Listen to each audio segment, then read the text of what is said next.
विषय म्हणजे आपल्या घरात नकारात्मक ऊर्जा आहे हे कसे ओळखावे आणि त्यासाठी कोणते उपाय करावे ते आजच्या व्हिडिओमध्ये मी तुम्हाला सांगणार आहे। आज मी जी काही लक्षणे सांगणार आहे ती लक्षणे तुम्हाला तुमच्या घरात दिसत असतील तर नक्कीच तुमच्या घरात नकारात्मक ऊर्जा आहे। पण घाबरण्याचं कारण नाही। खूप साधे आणि सोपे उपाय मी तुम्हाला आज सांगणार आहे, जे उपाय केल्याने तुमच्या घरातील नकारात्मक ऊर्जा निघून जाईल। आता आपण नकारात्मक ऊर्जा असण्याची नेमकी लक्षणे काय काय आहेत ते बघूयात।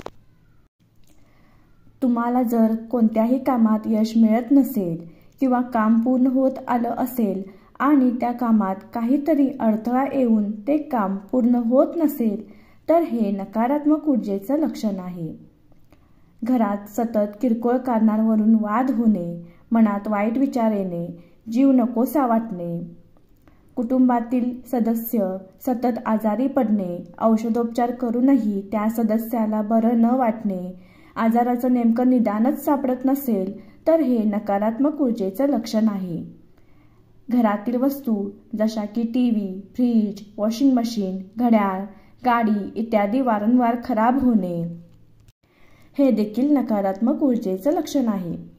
देवघरातील कलशावरील नारळ अचानक तडकणे, सतत वाईट भीतीदायक स्वप्न पडणे, स्वप्नात कोणीतरी दाबून धरले आहे असे वाटणे, मुलांना खूप परिश्रम करूनही परीक्षेत यश न मिळणे, घरातील कमवत्या व्यक्तीला अचानक कामावर जायला नको वाटणे, काम करण्याची इच्छा न होणे, ही इच्छा एवढी प्रबळ असते की घरातील कर्ता व्यक्ती नोकरी सोडून घरात बसतो, त्यामुळे आर्थिक टंचाई येते, खूप चालणारा व्यवसाय अचानक ठप्प होणे किंवा पूर्णतः बंद पडणे, अशा प्रकारची नकारात्मक ऊर्जेची लक्षणे आहेत। आता नकारात्मक ऊर्जा घरात आहे हे कसं बघावं तर एका काचेच्या ग्लासमध्ये ग्लास भरून पाणी घ्या, त्या पाण्यामध्ये 1 लिंबू टाका आणि हे पाणी तुमच्या पूर्ण घरातील सगळ्या रूममध्ये फिरवा। हा लिंबू जर वरती तरंगत असेल तर समजून जा की तुमच्या घरात नकारात्मक ऊर्जा नाही आणि हाच लिंबू जर पाण्याच्या खालच्या तळाशी गेला तर ज्या रूममध्ये हा लिंबू तळाशी जातो त्या रूममध्ये किंवा पूर्ण घरातच जर पाण्याच्या तळाशी लिंबू जात असेल तर समजा की तुमच्या घरामध्ये नकारात्मक ऊर्जेचा प्रवेश झाला आहे।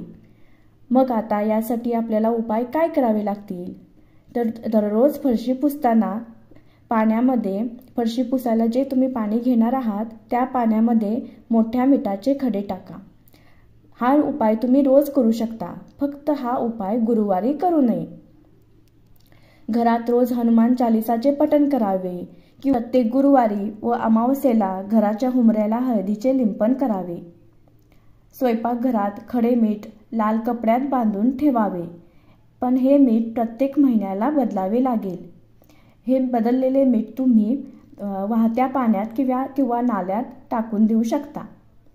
रोज सायंकाळी घरात धूप, कापूर आणि लवंगा एकत्रित करून जाळावे, हे संपूर्ण घरात फिरवावे। बाथरूम आणि टॉयलेट सोडून पूर्ण तुम्ही घरातल्या कानाकोपऱ्यात हे धूप फिरवायचं आहे। दारात तुळशीचे रोप लावावे व तिची रोज पूजा करावी। देवघरात नेहमी दिवा लावावा। तुम्ही ज्या देवाला मानत असाल त्या देवाचे ग्रंथ पारायण रोज करावे आणि नामस्मरण करावे। ग्रंथाचे पारायण मात्र कंटिन्युअस चालू ठेवायचे आहे, म्हणजे आज जर पारायण संपलं तर उद्या दुसरं पारायण चालू, असं निरंतर पारायण करत राहायचं आहे। या प्रकारचे साधे सोपे उपाय केल्याने तुमच्या घरातील नकारात्मक ऊर्जा निघून जाईल। व्हिडिओ आवडला असेल तर लाईक आणि शेअर करा आणि अध्यात्म वार्ता यूट्यूब चॅनेलला सबस्क्राईब करा। धन्यवाद।